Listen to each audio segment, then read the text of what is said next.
Hey everyone, welcome back to another exciting episode of Tackle Productions. Today I'm back up being joined once again by Trevor, Austin, and Jake. Hello. How's it going? Oh, what's going on, y'all? And today's matchup is Trevor versus Austin. We have a Boujack Brigade, which is pretty cool. We haven't seen that in a while, versus King Piccolo, and also a deck we haven't seen for a while. Like always, just button down below, but guys, let's get into this. In the beginning of the match, Trevor and I were talking how it's very funny because we played a friendly before this. Our decks are similar in different ways. You know how King Piccolo combos from the life and he combos from the energy. So it's just a fun game to play because of that. I didn't even make that connection, but yeah, like there's a lot of like quick, easy plays almost going on. Mm-hmm. Yeah, and it's funny because I never played against King Piccolo, except for maybe once when it first came out, before anybody actually knew how to play it. And he had never played against Boujack. So, like, both of us played, like, a friendly just before this that we didn't even finish. So, like, we were basically going into this mostly blind at this point. So it made for a really fun match, for sure. It had been a while since I played against you, Trevor, too, so it's fun to get that back. I mean, you made a comment in our Discord saying how, like, well, I ain't returning for a while, and then you came out, man. Yeah, it was one of those things where I had the evening available and my Final Fantasy 14 static didn't meet up for the night to raid, so I was like, well, I'll go out to the card shop. Nice. How goes the rating in FF, by the way? Well, I did some Party Finder, didn't go well. Tried to static with my FC, and we've literally been one person short every time. So it hasn't. For the Savage raids anyway. I've done all the normal ones. That's a unison for it. Yeah, that's what I meant to ask you when we were playing this, because I think that one plays skillless, right? So it plays 1-drops for free. And okay. So Boujack has a problem with hand size. So basically, if my thought process with this freeze and sell is that I would use it to free play my 1-drop Goku and 1-drop Beto to draw cards and for free. So I'm not losing anything in that sense. Unfortunately, all night long, I either didn't see this in time or I saw it and didn't get any 1-drops to play with it. So it was just kind of unfortunate tonight, but it's been nice to have, because if I can play Goku or Beto for free, that allows that energy to actually be used for their activate battle effect without me having to go crazy deep on energy to activate them. Because you pay one to play it, and then you have to tap another one to use its effect. It can get kind of expensive, but if you do it this way, you kind of get around that cost in a way. That's a nice little tech. I like that. Yeah, I hadn't thought about that. I mean, ever since the Galactic Buster package kind of got locked to this leader, I haven't really thought about many of the Boujack Brigade cards at all, and they really have a lot of like value beyond just being like decent 1-drops, you know, and a lot of them replace themselves when you play them. Yeah, Bojack's one of those decks that not many people played because, you know, other good blue stuff existed, like Soul Striker and the like. And everybody was really interested in trying out the SS2 Gohan from the same set. So he just kind of flew under the radar for a little while, other than like the pre-release week where everybody tried him out. But I really like him. It's really unfortunate in the sense that Broly Surge kind of has a lot of steam at our locals right now, which literally kills the deck in every way, shape, or form because it's so combo focused. Oh, yeah, think about that. Yeah, I remember showing at this shop, but I think 4 people were testing a Broly Surge deck. Yeah, I saw that and I was like, well, if depending on how many people play this, I might not play Bojack. So real quick, neither one of you guys have played either one of these decks in a while, at least at the shop. How up to date are they? Or are they still kind of where they were when you last left them? For me, really King Piccolo, didn't have to do much updates because the majority of the King Piccolo package works with what it is. You basically just run, the demon clans as much as you can, and then you add a few things here and there. I updated some. I Some of the cards you do see in here, and I do use them, but other than that, it's like I add like a couple cards because the deck still runs insanely smooth as is just from most of the stuff from that set. And there's really no need to add more to it besides like maybe changing like 4 or 5 cards because I run 52 cards. King Piccolo was one of the few archetypes that really broke into like meta relevance, where you're playing basically the entire archetype in your list instead of the minimum shell and then just general good stuff like you would in an Icarus deck. Yeah, it's because your life is basically a second hand, and then you have the free plays from comboing there, so you're not wasting your own hand size too much because you activate battles and stuff. And then if you use the Attack of the Demon Clan there, or as Jim likes to call it, Goku beating up Krillin, you can play from your deck and get those out. So it just works off itself so well, and that Piccolo unison is so cracked that you just really don't need much to make like extra to make the deck work. It's literally just a few texts and flavor. And what about Boujack? So we've kind of covered the Frieza and Cell already. Other than that, really the only, not even really Spice because people did it originally but realized it's really not good, is I run the Pycon SCR in it because on the Awaken side you can tap 1 blue and then untap 4 blue and then play it. Yikes. Which is helpful when you're playing against people that tend to sequence their turns poorly, where they'll play everything that they want to play from their hand to be tapped out, and then they go for a swing at that point, and then you just send it all back to their hand. But when players are expecting it, obviously they sequence their turn differently to play around it. So in a best of one format where people are, pretty much exclusively expecting the better SCR in Hatchak, then it's not a big deal. But in a best of 3, they see it once, they know it's going to happen. At which point you just want to play it offensively on your turn. But yeah, just get some kind of value out of it. Exactly. But other than that, I mean, it's kind of a pretty much a standard blue kind of deck at that point with some baby golden ape. I have 1 overwhelm in here because you can't run more than 1 black card because you'll inevitably charge it into your energy, at which point your Pycon SCR doesn't even work because all your energy has to be blue. That's risky, man. It's always such a gamble. And so I run 1 Zeno Edge of Space in it, so if it happens, I can get it back. But with the way the deck struggles with hand size, it's really difficult to run more than 1 Zeno Edge of Space in it because you need the draws, so you'd have to play it to draw, and that's not ideal. So, and like you said, you can't really run like drives or stuff because if it gets in your energy, that's it.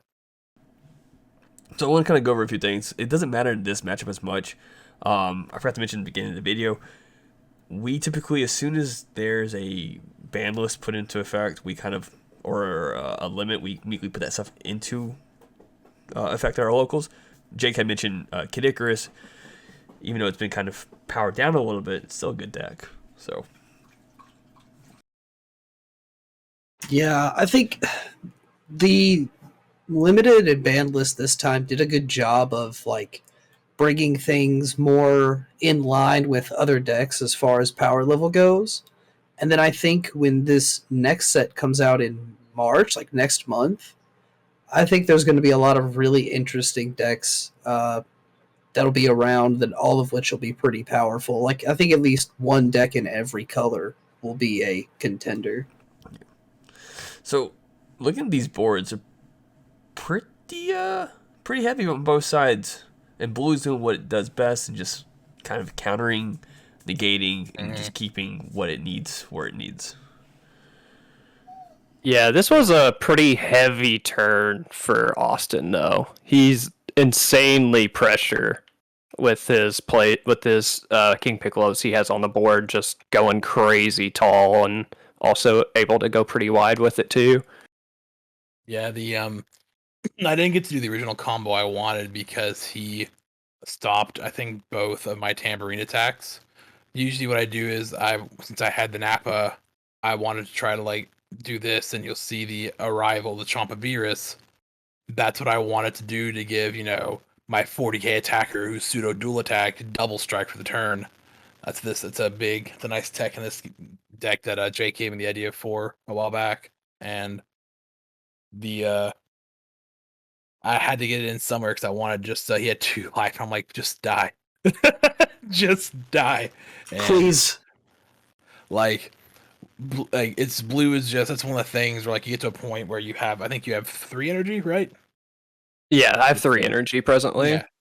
Yeah, once you get to more, like, the longer the game goes on, blue is just so hard to deal with, and because you can combo from like right there, you can just combo from your energy and stuff. It was so frustrating trying to get attacks through because usually, blues are mostly negate heavy, but this was combo heavy and negate heavy. So it's I had to like really kind of think outside the box on a few things, and I had to like really think ahead on a lot of stuff.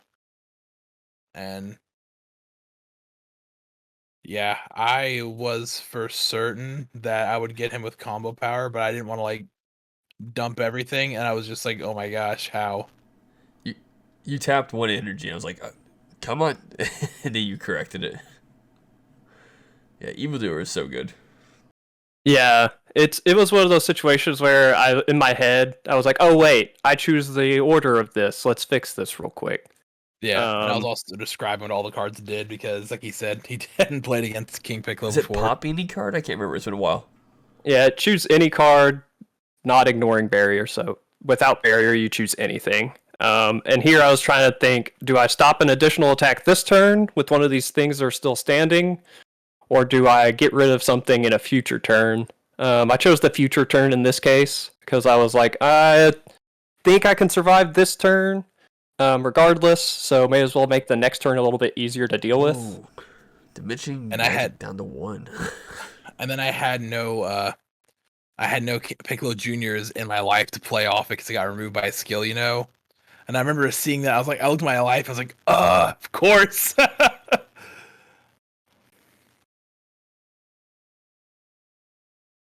On the back foot here, obviously. Just 1 to 5. And he's got a pretty crazy wide board. For once, I actually have a lot of cards in my hand, but that's because I just took, I think, 5 or 6 damage last turn. You took quite a bit, yeah. Yeah. Not ideal, obviously, but I feel like I can apply at least a little bit of pressure with my present board, and just try and survive the following turn through same deal that I've been doing, just comboing as much as possible. On a side note, seeing the Majin Buu unison at 4 markers threw me off. Like, why'd you do 4 instead of 3? Forgetting that I've been playing AOD a lot lately. Because I have to do it. Yeah. Everybody else pays full price fee. I will say I think the biggest hit with King Piccolo and how I played was I ran drum, and I ran the double striker ignoring blocker free play King Piccolo, both at a 2 of. And the drum didn't hurt as much because you can get the drum out pretty quick if you need to with a few things, but what hurt was that double striker because I was away. I also got a free play into the EX Evolve. So that hurt me more, and I was so frustrated with that because then I had to like figure out ways. There was a game not off camera where I actually had to cast at 4 to play that guy. I was like, oh.